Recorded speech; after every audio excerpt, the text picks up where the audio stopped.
إن الحمد لله نحمده ونستعينه ونستهديه ونستغفره ونعوذ بالله من شرور أنفسنا ومن سيئات أعمالنا. من يهده الله فلا مضل له ومن يضلل فلا هادي له، وأشهد أن لا إله إلا الله وحده لا شريك له، وأشهد أن محمدا عبده ورسوله صلى الله عليه وعلى آله وأصحابه وسلم تسليما كثيرا. أما بعد. Shaykh rahimahullah, and Shaykh, this is the older Shaykh, the author of Adwa al-Bayan, because there's many Shaykhs out there and many ulama of them. He was my father's teacher, a man that I was a kid when my father was in Medina at that time, and he was a man I wish I laid my eyes on, a giant in ilm. There's hundreds of ulama that are attributed to Shaykh, but if you say ash-Shaykh, among the learned people of knowledge today, it refers to this man, ash-Shaykh. Just like you say al-Kitab means book, but if you say al-Kitab, it automatically to us Muslims it means al-Quran.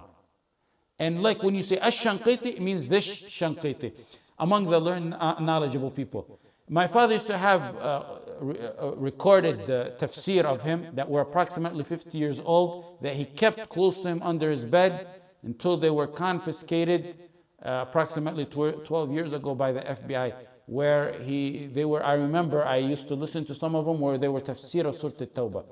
Among these giants, students are Ibn Baz, Ibn Uthaymeen, Abdurrahman al-Barraq is a student, Ahmad al-Uqla is one of his students, Bakr Abu Zayd is one of his students, Atiyya Salam rahmatullah alayhim ajma'in is one of his students. Actually Atiyya Salam is, I believe his number one student, because he never departed his side. He found him, he met him, never left him till his last moments.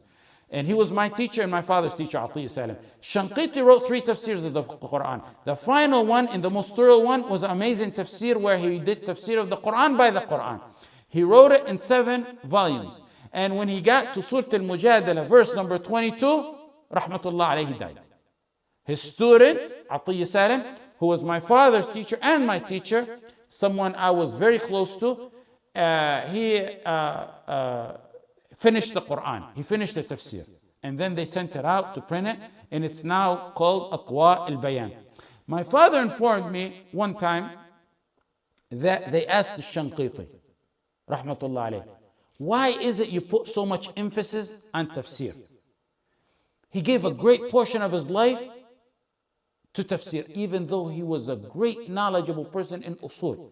He was very knowledgeable in fiqh. He was very knowledgeable in aqeedah, and he has booklets on that. He was a master in many of the Islamic sciences, even in Arabic language and grammar. And the answer was, he said, not a single opinion of the opinions of Salaf on any verse in the Quran except I know. He's not bolstering, he's confined in his students. Ulama, brilliant ulama. My father told me he heard that. And of course I love my father and I believe him. May Allah grant him a long life full of deeds. When I returned to Medina alone to study in the Islamic University, I was in the company of Shaykh Atiyya Salam. And one of the times I asked him, I said, did you hear what my father told me? Did you hear it? Shaykh Atiyya said, I remember the day your father asked it, and the setting we were in, and the surrounding of that day. Giants, not an opinion of the Salaf on any matter except he knows it. Now we have little kids and rascals running around portraying themselves to be imams of Mufassireen, selling the verses of Allah and the Hadith for a little price to please the enemies of Allah and the enemies of mankind. A brother came to me a few days ago, and he said, he was truthful, and I gotta respect his truthfulness. He said, will you write me a tazkiyah so I can get in a certain place to learn?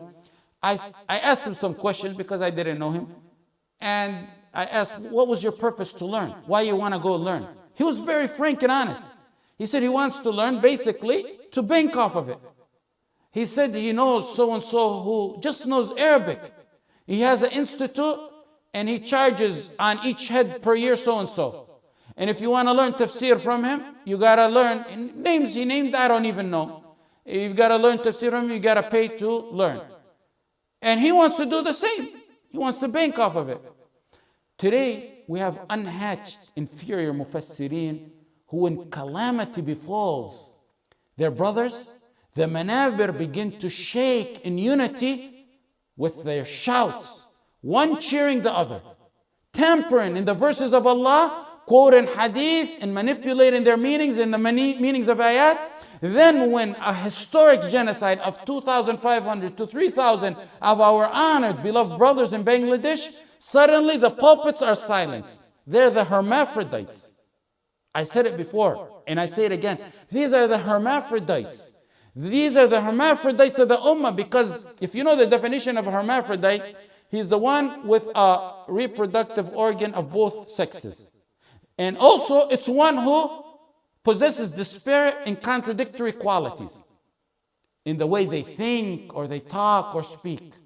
One way of thinking when there's loss of Muslim lives, and one way of thinking when there's loss of non-Muslims' life. The fault really is not on those malignant tumors, as much as it is on those drifters and floaters who follow behind them, the ignorant masses. You find someone who has no idea about jewelry, but he won't trust his necklace or his wife's necklace or his ring at a jeweler for a half an hour to fix it until he makes sure this is a trustworthy, honest jeweler who knows what he's doing. For 5 minutes, he can't trust someone with a necklace. And the same thing with a doctor. He'll go and choose the best doctor and seek and pursue it. But when it comes to his deen, he'll take it from the Hermaphrodites.